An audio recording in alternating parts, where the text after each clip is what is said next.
Right then, here we are again, looking at the draw and more analysis for the 27th of the 1st this time, which is yesterday at the time of recording.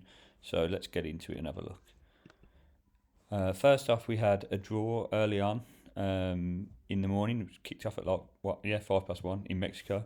And we got the draw that came in, first game of the day, 1-1. Absolutely love it when that happens. Sets you up nicely for the day, especially when it's one of the draws, because obviously you've got the bigger odds on the draw, so you're getting more profit if it does come in. And yeah, there's not a lot to say about it really. It came in beautifully and it worked the way that I always look for the games to work, as in the away team will take the lead, the home team will chase and eventually get that goal back. So it's kind of you want the home team to be the one that are really looking for a goal near the end, because they've probably got the momentum a little bit more and the home crowd behind them. That's how I look at it. I know it's not massively scientific in that sense, but anyway, yeah, delighted with that. So that finished 1-1, putting us up for the day straight away with the draws. The second, so we're going chronological again in this one. The second was an under 2.5 goal bet that ended 3-0. So a flop basically. Well, no, I shouldn't say that, should I? I've got to start communicating these better. So it was 3-0, but if we look at the half-time result, it was 0-1. And if you look at the guidance that I'm offering to you in terms of being involved in the under 2.5 goals market, we want to be getting out at about 20 to 25 minutes, ideally, with a small profit.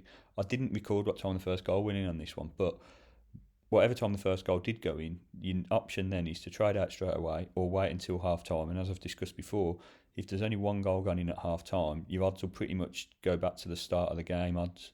So you could cash out at half time and take maybe a tiny loss, sometimes even a tiny profit, but basically you'll break even if you just get out of the trade at half time, get out of the bet at half time. If there's only been one goal in the first half, the market's expecting two in the second half.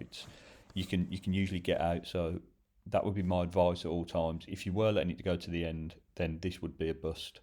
But I really don't recommend doing that with under 2.5 goals. So it's difficult for me to record in terms of results, and it's something I've got to look at going forward, to be honest, because it's I wouldn't say it's doing me a disservice, but it kind of is, because I'm not necessarily saying that these games are going to finish under 2.5 goals. What I'm saying is they're good candidates for being able to trade in and out of it under 2.5 goals. So as I've said many times, I'm never in the trade at the end of an under 2.5 goals game. But that's something that I just want to give you the tools. I want to give you the games that I think are good value for low scoring, and you can choose what you do with them. I can't obviously sit there and make you get in and out of them, and I know that especially with the Mexican ones in the mornings, people aren't going to be awake to do that. So what I'd suggest with them is just skip them. The under 2.5 and the corners basically are bonus bets. The draws are where I want you to concentrate your money, and these are just sort of things that I've been working on that I thought I'd share. So so let's have a look. What was the next bet? This was a corner bet, and it ended up losing as well. So I had over 10 and it came in at 9, which is annoying. So 1-0 at half time, ended 3-0. I think it was, the two goals were, as you can see, two goals in extra time, a bit like the Tottenham-Leicester game, 2 goals in injury time. A little bit annoying. The home team basically sort of killed the game in the second half, didn't really go for many goals themselves, they sort of sat on the 1-0, and the away team didn't show a massive amount of attacking intent. That I can tell from the stats, don't get me wrong, I didn't watch it, but with 2 corners off there, so that's just a loss basically. Now this one was a funny game. This was the second draw selection of the day, so there were only 2 draws yesterday, so one came in, one didn't, which means we were up anyway on the draws. But when I woke up in the morning and saw this, I thought, oh man, this was a terrible selection then. But in reality, when you look at it, this is how fine the margins are with draws, and how the final score doesn't always tell the story. So if you look at it here, the away team that lost 4-1 actually took the lead in the 14th minute.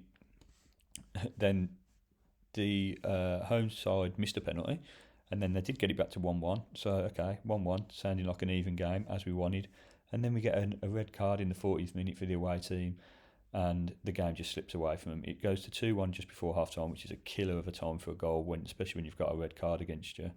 And then 2 late goals. So really, the trade was still on until the 82nd minute. We were hoping for the equaliser, and then 3-1, 4-1. But as you can see, it doesn't really tell the story of the game exactly, the scoreline. It's a loss, don't get me wrong. This is never me making excuses. This is me talking through. This is what these videos are for, the analysis of the games. If it looks like a terrible selection, then I'm happy to say it. I'm going by the stats and by the system. So I'm not defending my intuition or my intelligence. This isn't nothing to do with my knowledge of Mexican football or El Salvadorian football in this case.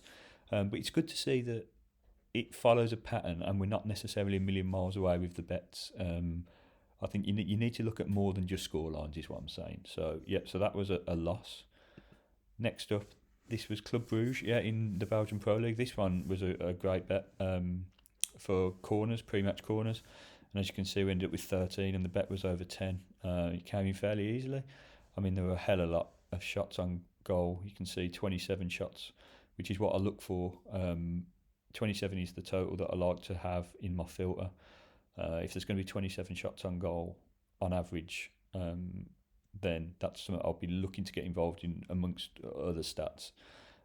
So if the team's overall average 27 in the games I've played so far, that's one of my indicators. So that proved right in this instance, and we got that one come in. Oh, actually, you know what? I should have said previous to the first game, the 1-1 in Mexico, beg your pardon, that was also one of our under 2.5 goals bets, and that came in at 1-1.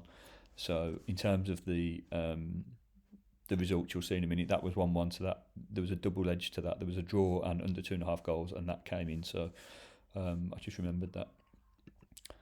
So yeah, here we go. Just a quick overview. So we've got in the Mexican League, our first one, Madero 1-1. So that was plus 2.30, which was nice. That 4-1 game, which was not really a 4-1 game, but yeah, we lost that one, -1. The 3-0 was the one that I was mentioned would have been good at half time to get out of. So, we're recording it as a loss. I'm fine with that, but it wasn't necessarily a true loss if you were trading. Then, as I mentioned, there's also the under 2.5 goals in the first game, which came in. We didn't bet on the Colombian game because the odds were ridiculously low, 1.48, and there wasn't a goal before the 20th minute. Last time I looked, I think it was 1-0 at like 60 minutes, 65 minutes. I don't know what the final score was, but I just happened to see that. And then the corners. So we were up overall on the corners by 0.1. So we lost the first one. And then the second one came in. It was higher than I thought at 2.10, 13. So the damage was done a little bit on the under 2.5 goals game. I guess losing that one there meant we lost overall because there were only 2 bets. But yeah, so we total 1.14 up again in the green again for the 3rd or 4th day in a row. And yeah, we'll take that. I'm happy with that. And what I'm really happy about is the draws. So we're 1.30 up on just draws alone. The draws are really beginning to pick up again now, and that's obviously what the system was designed for. So I'm delighted with that, and I hope you're all getting on okay. If you've got any questions, let me know, and I'll see you again tomorrow.